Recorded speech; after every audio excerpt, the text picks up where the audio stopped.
সরকারি medical college ভর্তি পরীক্ষা নিয়ে নতুন সিদ্ধান্ত নিয়েছে স্বাস্থ্য শিক্ষা অধিদপ্তর। এমবিবিএস ভর্তি পরীক্ষায় আসছে বড় পরিবর্তন।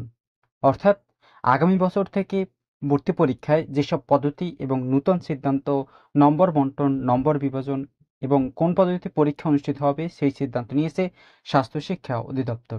নতুন পদ্ধতিতে হবে আগামী বছরের থেকে ভর্তি পরীক্ষা, এমবিবিএস, বিডিএস ভর্তি পরীক্ষা মেডিকেল সরকারি বেসরকারি কলেজের। বলা হয়েছে এমবিবিএস ভর্তি পরীক্ষায় বেশ কিছু পরিবর্তন আনতে যাচ্ছে সরকার।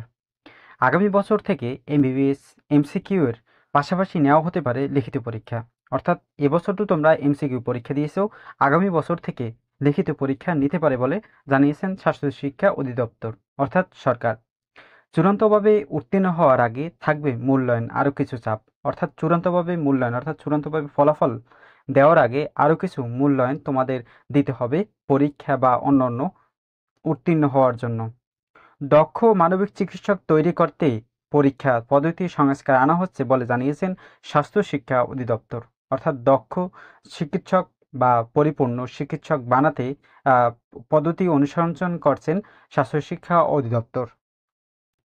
সরকারি বেসরকারি মেডিকেল কলেজ দেশে সরকারি বেসরকারি মেডিকেল কলেজ মিলিয়ে মেডিকেল কলেজ 104টি রয়েছে।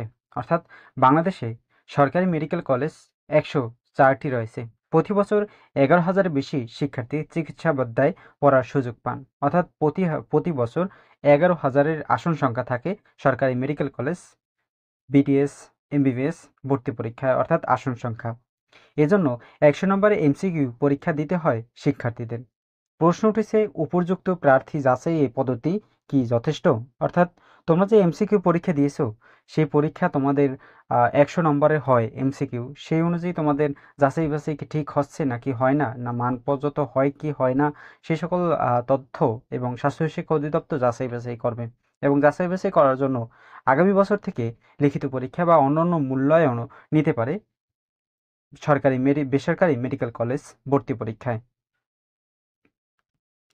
আরও জানা যায়, এ ব্যাপারে জনস্বাস্থ্য বিশেষজ্ঞ ডাক্তার নিজামুদ্দিন বলেছেন, একটা ছেলে বা মেয়েকে যদি এখনও ভর্তি করা হয়, মাঝে মধ্যে দেখা যায় যে সে 1 বছর পরে এসে ইন্টারেস্ট হারিয়ে ফেলে। তাতে করে একটা বড় অপরচুনিটি চলে যায়। সুতরাং আমাদের যে বর্তমান অ্যাডমিশন সিস্টেম তা অবশ্যই পরিবর্তন প্রয়োজন। চিকিৎসক পেশা অন্য পেশার চেয়ে আলাদা। অর্থাৎ চিকিৎসক পেশা যে রয়েছে সেই পেশা অন্য পেশার থেকে অত্যন্ত আলাদা এবং গুরুত্বপূর্ণ। মেধা ও মানবিকতা, যোগাযোগ দক্ষতা, নানা গুণাবলী থাকতে হয় এজন্য অনেক দেশেই শিক্ষার্থী বাছাই নানা পদ্ধতি চালু হচ্ছে, যা দক্ষ চিকিৎসক খুঁজে পেতে সহায়ক। স্বাস্থ্য শিক্ষা অধিদপ্তর থেকে আরও জানা যায়, স্বাস্থ্য ও পরিবার কল্যাণ মন্ত্রণালয়ের বিশেষ সহকারী অধ্যাপক সাইদুর রহমান বলেছেন, চিকিৎসক হওয়ার জন্য মেধার পাশাপাশি আরও কিছু মানবিক বৈশিষ্ট্য থাকা দরকার।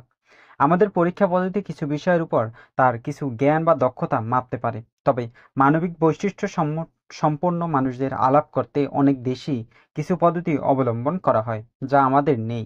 সেটাই আগামী ভর্তি পরীক্ষায় চুক্তি করার কথা ভাবছে।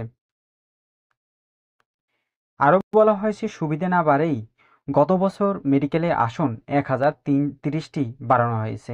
আগামী বছর কমতে পারে আসন। আর ভর্তি পদ্ধতিও কি কি পরিবর্তন আসছে তা নিয়ে চূড়ান্ত সিদ্ধান্ত আগামী মাসে। অর্থাৎ তোমাদের গত বছর 1,330টি আসন বাড়ানো হয়েছিল, আগামী বছর কমতে পারে আসন। অর্থাৎ আগামী বছর 2025-2026 সালে যে ভর্তি পরীক্ষা দেবেন আসন সংখ্যা কমতে পারে এবং ভর্তি পদ্ধতিতেও অনেক পরিবর্তন আসতে পারে বলে জানিয়েছেন স্বাস্থ্য শিক্ষা অধিদপ্তর থেকে। স্বাস্থ্য শিক্ষা অধিদপ্তর থেকে মহাপরিচালক অধ্যাপক নাজমুল হাসান বলেছেন, এক সময় লিখিত ও মৌখিক ছিল, এখন লিখিত শর্ট প্রশ্নের বিষয় ভাবা হচ্ছে। অর্থাৎ লিখিত পরীক্ষা হবে কিন্তু শর্টভাবে প্রশ্নের বিষয় ভাবা হচ্ছে বলে জানিয়েছেন স্বাস্থ্য শিক্ষা মহাপরিচালক। ভর্তি পরীক্ষায় নতুন সিদ্ধান্ত বাস্তবায়নে 2 বছর সময় নিয়ে চায় স্বাস্থ্য বিভাগ। অর্থাৎ ভর্তি পরীক্ষায় নতুন সিদ্ধান্ত নিতে বা বাস্তবায়ন করতে তোমাদের ভর্তি পরীক্ষায় যে নতুন সিদ্ধান্ত দেবে সেই বাস্তবায়ন করতে 2 বছর সময় নিচ্ছে স্বাস্থ্য বিভাগ বলে জানিয়েছেন স্বাস্থ্য শিক্ষা অধিদপ্তর, এবং আপডেট দিয়েছে এবং বিজ্ঞপ্তিও দিয়েছে স্বাস্থ্য শিক্ষা অধিদপ্তর থেকে।